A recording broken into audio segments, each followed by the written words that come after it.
마태복음 4장의 첫 부분은 예수님께서 시험을 받으시는 것으로 시작을 합니다. 또 3장 끝부분은 예수님께서 세례를 받으시는 것으로 끝이 나죠. 세례를 받으시고 또 예수님께서 받으셔야 할 시험을 다 받으시고 예수님은 모두 준비가 되셨습니다.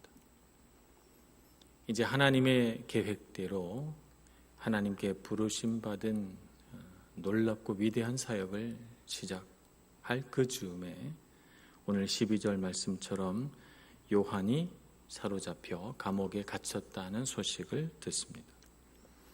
요한이 사로잡혔다, 요한이 감옥에 갇혔다라고 하는 것은 이제 요한의 시대가 끝났다는 것을 우리에게 가르쳐 줍니다. 한 시대가 끝났다는 것이죠. 요한은 그 감옥에서 결국 풀려나지 못하고 목배임을 당하고 죽임을 당합니다. 세례 요한은 구약 시대의 두 축, 율법과 선지자라고 하는 그 두 축 가운데 선지자라고 하는 하나님의 말씀의 한 계시의 통로로서 쓰임받은 선지자 시대의 종언을 의미합니다. 이제 선지자들을 통하여 하나님께서 말씀하시던 시대는 끝난 것입니다. 율법을 통하여 하나님의 백성을 가르치시던 시대는 끝난 것입니다. 이제 옛 시대는 끝나고 새 시대가 열리고 있습니다. 새 시대는 세례 요한으로 대표되고 있는 예언자, 선지자들의 자리에 하나님의 아들이 파견되어 하나님의 아들이 율법과 선지자의 그 모든 일들을 성취하시고 하나님의 성품과 그분의 자비로우신 사랑을 계시하셔서 불완전한 구약의 시대를 완전한 신약의 시대로 통합하셔서 우리에게 영원한 구원의 통로를 여셨다, 이렇게 말할 수 있는 것입니다.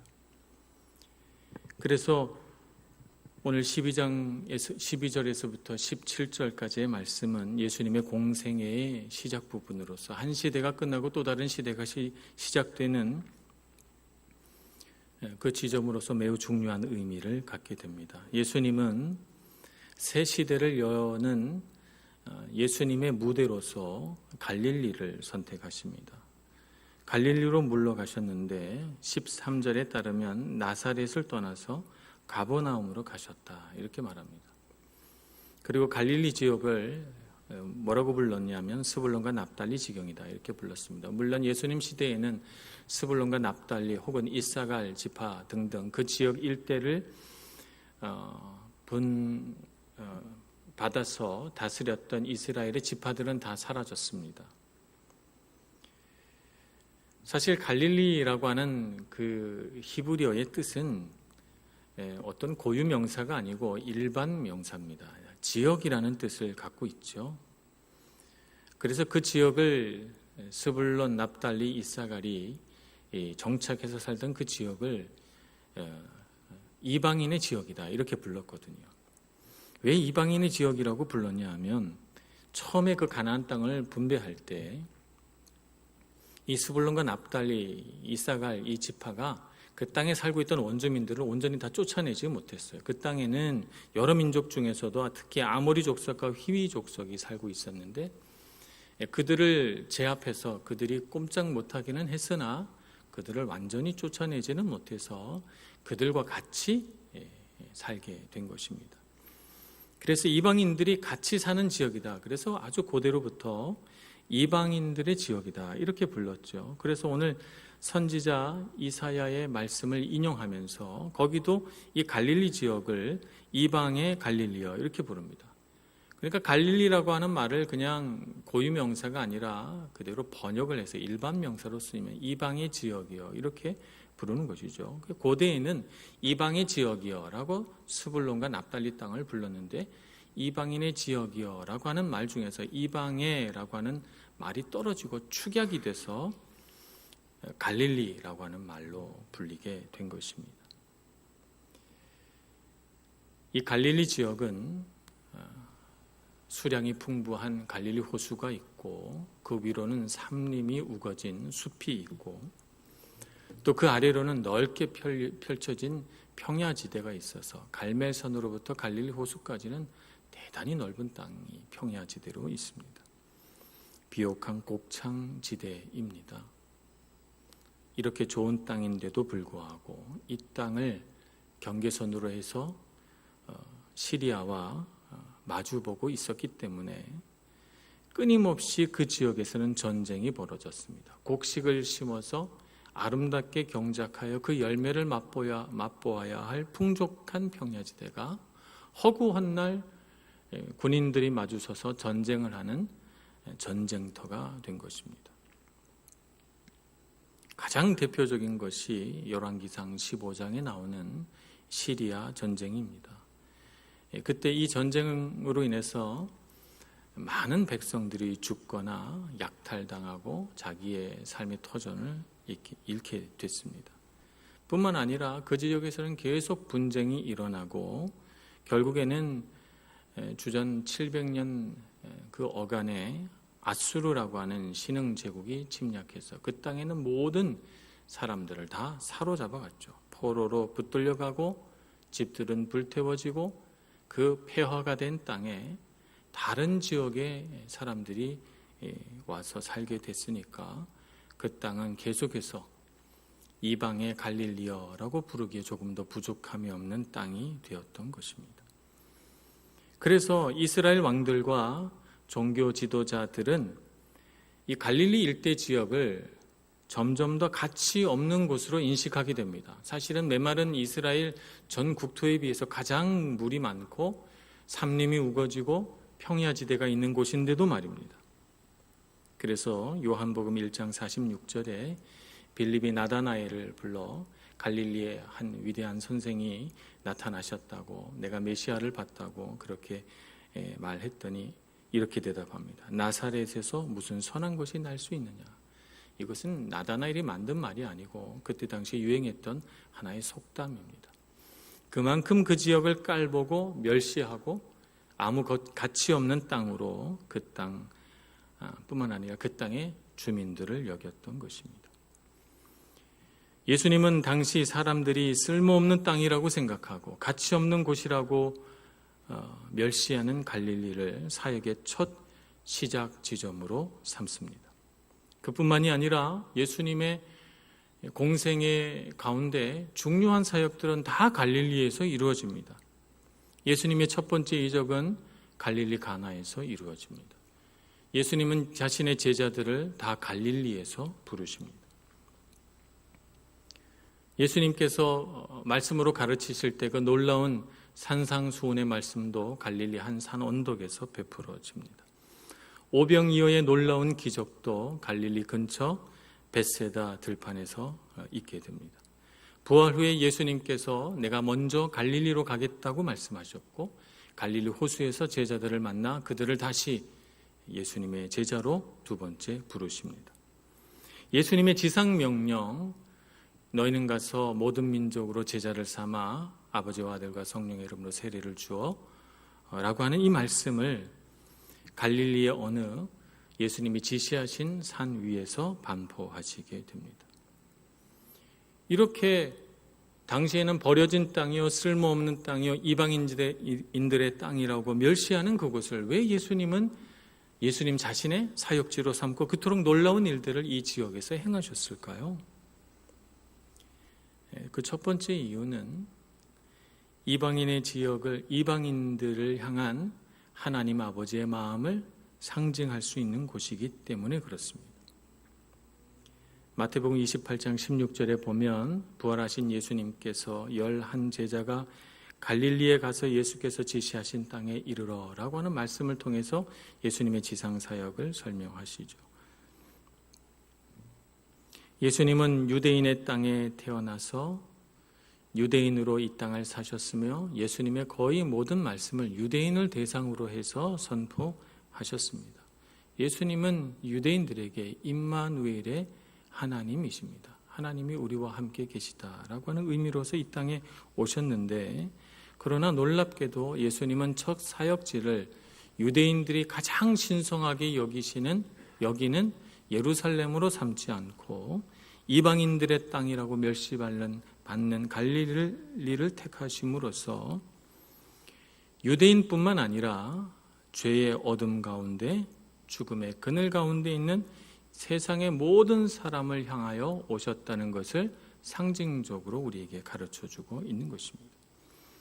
하나님의 구원 계획은 오로지 유대인들만을 위한 것이 아니라 바로 이 갈릴리 이방인들과 죄의 어둠 가운데 잠겨있는 모든 사람들을 향하신 것이다 라고 하는 사실을 이 갈릴리라고 하는 지역을 택하심으로 우리에게 보여주십니다.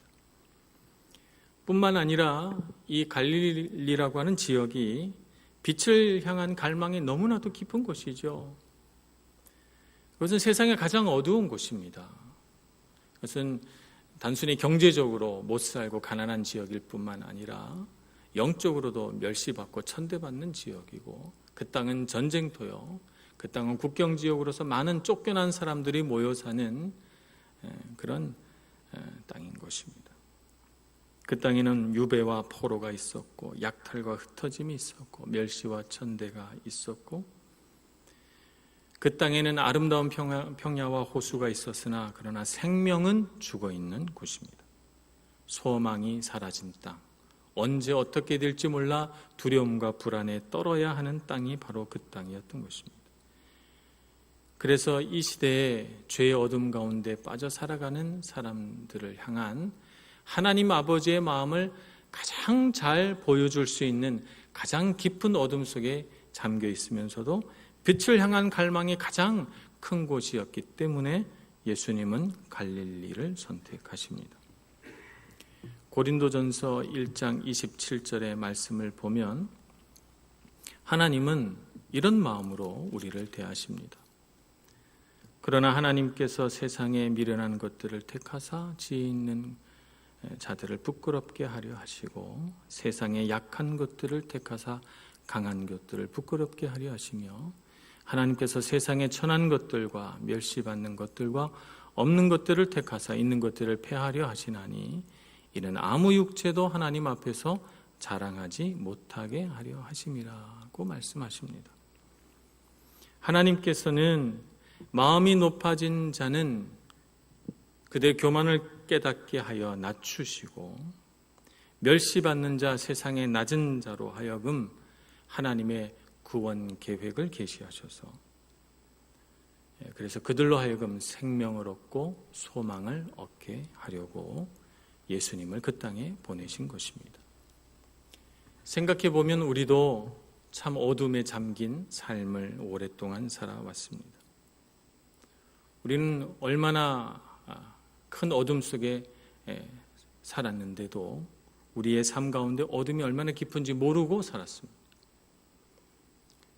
어둠 속에 있다 보니까 우리의 마음은 점점 높아지고 우리의 마음이 높지 않아도 우리의 바람과 소망은 항상 높은 곳에 있어서 우리가 조금 성공하고 조금 잘 되면 금세 우리의 마음은 우쭐거리고 때로는 우리보다 못한 사람에게 우월감을 느끼기 위해서 그들을 때로는 똑같은 연약한 자인데도 불구하고 때로는 그들에게 우리의 잘남을, 우리의 유능함을 자랑하기도 했습니다.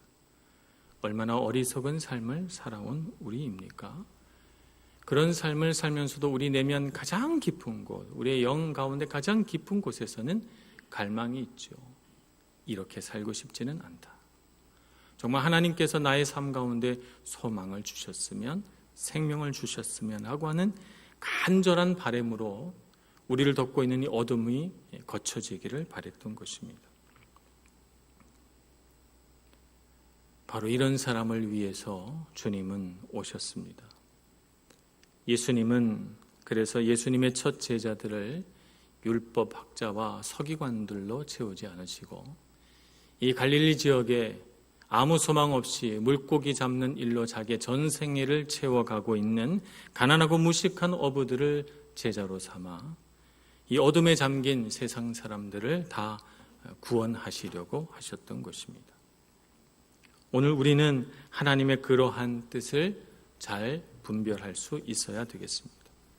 그러므로 우리가 이 세상을 바라보면서 세상에 잘나고 똑똑한 사람들이 하나님 앞에 복받고 은혜 받는 것이 아니고 세상에 가장 어둡고 멸시받는 곳에서 주님을 안타깝게 부르짖는 사람에게 하나님의 능력과 은혜가 나타나게 되는 것을 깨달아 하나님의 긍휼하심을 얻기 위하여 날마다 가슴을 치며 주님 앞에 나아가야 될 줄로 믿습니다. 이사야서 9장 1절 2절에 나와 있는 이 말씀, 흑암에 앉은 백성이 큰 빛을 보았고 사망의 땅과 그늘에 앉은 자들에게 빛이 비추었도다 라고 하는 이 말씀은 그래서 단순히 갈릴리 지역에 있는 사람들 뿐만 아니라 죄로부터 구원 얻고자 하는 모든 사람들을 향하신 하나님의 말씀이시고 곧 우리 자신을 향하신 하나님의 말씀이라고 하는 것을 알아야 되겠습니다. 우리를 덮고 있는 어둠은 죄로 인한 어둠이고 그 죄로 인한 어둠은 우리의 삶 가운데 계속해서 죽음의 권세를 드러내므로 우리는 고통받아 왔던 것입니다. 이제 예수님은 어둠의 빛을 죽음의 권세가 덮고 있는 것에 생명을 심고자 공생애를 시작하십니다. 그래서 이사야서 9장 6절의 말씀, 오늘 마태복음이 인용하고 있는 9장 1, 2절뿐만 아니라 그 뒤에 9장 6절의 말씀에 보면 이런 말씀이 기록되었습니다. 이는 한 아기가 우리에게 낳고 한 아들을 우리에게 주신 바 되었는데 그의 어깨에는 정사를 메었고 그의 이름은 기묘자라 모사라 전능하신 하나님이라 영존하시는 아버지라 평강의 왕이라 할 것임이라 이렇게 기록합니다. 예수님께서 어둠에 덮인 이 세상에 오셔서 빛으로 하실 다양한 사역들을 그의 여러 가지 명칭으로 표현해 놓고 있는 것입니다. 그는 기적을 일으키시는 놀라우신 분이기 때문에 기묘자라 부르고 그는 매우 지혜가 깊으시기 때문에 모사라 불리우고 전능하신 하나님이라 영존하시는 아버지라 불릴 것이고 또 평강의 왕이라고 불릴 것이라고 말씀하고 있는 것입니다. 오늘 우리에게 예수님은 과연 그런 분이십니다. 이 땅에 오셔서 그와 같은 사역을 행하셨을 뿐 아니라 우리 개인적인 삶에도 찾아오셔서 우리 삶에 기적을 일으키시고 내가 생각해내지 못할 놀라운 지혜의 말씀을 내 삶 가운데 심으시고 주님은 나에게 아버지를 계시하셔서 이 세상에 사람으로부터 받은 상처를 아버지 사랑으로 치유하시는 분이십니다. 나는 세상에서 불안하고 쫓기며 다급해지고 두려워하며 이 세상에서 끊임없이 의지할 곳을 찾지 못해 방황하는 삶을 살았는데 오셔서 평강의 왕으로 내 마음에 자리 잡으셔서 흔들림 없이 요동치지 않는 삶을 살아가게 하시니 평강의 왕이라 불리기에 조금도 부족함이 없으십니다. 그러므로 우리는 주님이 어떤 분이신가 잘 알고 그 주님을 나의 주님으로 받아들일 수 있어야 되겠습니다.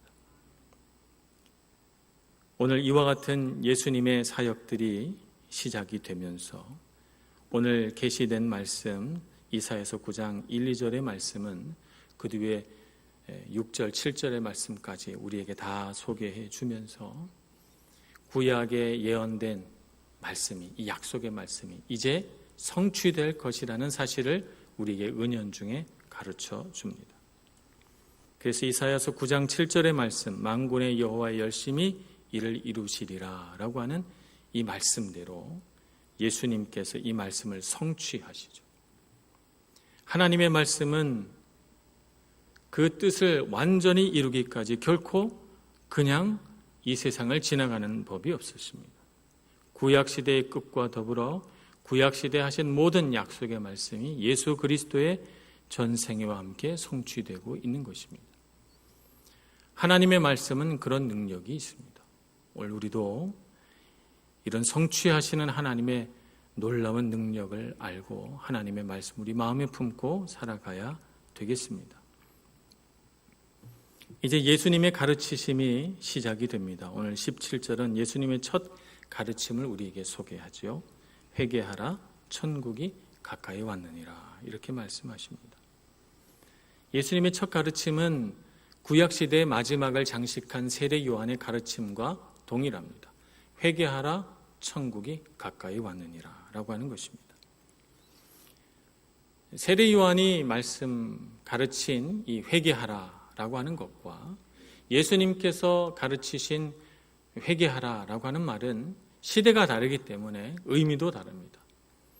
세례 요한은 죄를 사하는 세례를 베풀었기 때문에 회개하라 라고 하는 것은 마음으로 참회하고 세례를 받고 깨끗게 해서 하나님 앞에 나가라 라고 하는 뜻이지만, 예수님께서 말씀하시는 이 회개하라는 예수님의 전생애를 통해 관찰되는 바에 따르면 이 회개하라는 예수님과 인격적인 만남을 가지라라고 하는 의미를 가지게 됩니다. 예수님과의 인격적인 만남 없이는 진정한 회개가 이루어지지 않기 때문에 그렇습니다. 아무리 내 스스로 나의 죄를 깨닫고 회개하려고 해도 인간은 무지하고 어리석어서 하나님 앞에서 자신이 얼마나 죄인인지 알지 못합니다. 그러나 놀랍게도 예수님을 인격적으로 만나는 순간 예외 없이 모든 사람은 자신이 죄인인 것을 깨닫게 됩니다. 자신이 죄인임을 깨닫고 자신의 삶 가운데 죄의 방식으로 이끌어왔던 모든 잘못된 습관들을 다 깨닫게 돼서 정말 내가 얼마나 큰 죄인인가 하는 것을 고백하게 됩니다. 그리고 이 죄인이라는 사실을 아무 변명 없이 자기 자신을 합리화하고 그럴 수밖에 없었다는 여러 가지 자기 자신의 변명거리를 다 내버리고 아무 말 없이 주님, 나는 죄인입니다 라고 고백하게 되는 것입니다. 뿐만 아니라 예수님을 인격적으로 만난 사람은 자기 자신이 죄인인 것을 애통해합니다. 가슴을 치고 애통해하고 자기 자신이 주님의 은혜 없이는 단 하루도 살 수 없다라고 하는 것을 깨닫고 또 고백하게 되는 것이죠. 이것이 참회입니다. 이것이 회개입니다. 예수님을 처음 만나서 제자로 부르심을 받았던 베드로를 비롯한 그 많은 제자들이 그랬고, 막달라 마리아를 비롯한 수많은 비참한 인생을 살았던 여인들이 그랬고, 그로부터 500년이 지난 후에 어거스틴이 그러했고, 그로부터 또 수많은 세월이 흘러 오늘 우리까지도 동일하게 우리는 주님을 인격적으로 만날 때 내가 얼마나 큰 죄인인가를 깨닫고 아무 변명 없이 나의 죄를 인정하고 그 죄를 직면하면서 나는 주님의 은혜 없이는 살 수 없구나 라고 하는 것을 주님 앞에 고백하게 되는 것입니다. 이것이 어둠에서 빛으로 가는 과정입니다. 어둠 속에서 그냥 계속 사는 방법은 내가 왜 이렇게 실수하며 살 수밖에 없었는가? 내가 왜 이렇게 상처 가운데 살 수밖에 없는가? 라고 하는 무수한 변명을 늘어놓는 삶입니다. 그것은 어둠 속에서 계속 사는 삶입니다. 끝없는 변명과 끝없는 자기 합리화와 끝없는 불평으로 자기의 삶을 채워갈 것입니다. 그러나 빛으로 나아간 사람은 자신이 죄인임을 아무 변명 없이 고백하며 빛 가운데 서서 주님의 은혜를 갈망하게 되는 것입니다. 이런 회개가 우리에게 큰 은혜인 까닭은 회개와 거의 동시에 용서에 대한 확신이 우리 마음에 찾아오기 때문입니다. 그것을 예수님은 천국이 가까이 왔다라고 하는 말씀으로 우리에게 가르치십니다. 천국이 가까이 왔다는 것입니다. 회개를 통해서만 깨달을 수 있는 용서의 확신이 천국인 것입니다. 죄에 묶여서 죄 가운데 살아가는 사람은 용서가 없기 때문에 날마다 죄책감과 죄의식에 눌린 삶을 살아가지만, 그러나 회개를 통해서 주님을 만난 사람은 놀랍게도 용서의 확신을 얻습니다. 용서의 확신은 매우 정서적인 요소들을 갖고 있습니다. 감정적인 부분과 매우 밀접한 관계가 있다는 것입니다.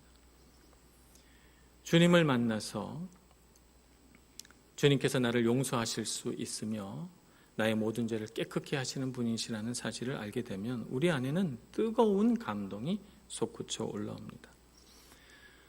이 무수한 죄에도 불구하고 이 연약함에도 불구하고 여전히 나는 하나님 앞에 사랑받고 있으며 하나님께 용납받고 받아들여지며 하나님께서 분명히 나의 모든 죄를 다 예수 그리스도의 보혈 가운데 사해 주실 것이라는 사실을 확신하게 됨으로써 말할 수 없이 뜨거운 감동을 받게 되죠. 뜨거운 눈물을 흘리게 됩니다. 뿐만 아니라 그 뜨거운 눈물이 기쁨으로 변하게 되는 것도 경험합니다. 전에는 소망이 없고 생명이 없는 삶을 살았는데 주님 앞에 나와 내 모든 죄를 다 회개하여 내 마음이 시원해지고 뿐만 아니라 죄를 고백한 그 자리에 용서의 확신이 찾아드니 어찌 기쁘지 않겠습니까? 삶 가운데 기쁨과 생명의 소망이 발견되니까 말할 수 없이 마음이 즐거워집니다. 그래서 주님을 만난 사람은 뜨거운 눈물을 흘리며 기뻐합니다. 우리는 다 그런 경험들을 가진 사람들이죠. 이 세상에 많은 사람들이 어둠에 잠겨 이렇게 천국 안에서 살아가는 방법을 모르고 괴로운 삶을 살아갑니다. 우리는 천국을 누린 자요, 주님을 만난 사람으로서 이와 같은 천국의 삶을 누릴 뿐만 아니라 어둠에 잠겨 있는 사람들에게 복음을 전할 수 있는 우리 모두가 되어야 되겠습니다. 예수님께서 공생애를 시작하시면서 회개하라 천국이 가까이 왔느니라 라고 하신 말씀의 의미를 잘 알아서 어둠에 잠긴 사람들을 불쌍히 여기고 그들을 향해 빛으로 나아갈 수 있는 저 여러분 되기를 간절히 소원합니다. 기도하겠습니다.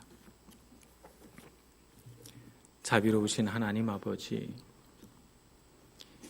우리를 하나님의 그 긍휼하신 손으로 붙드시고 어둠에서 빛으로 죽음에서 생명으로 옮겨주시니 감사합니다.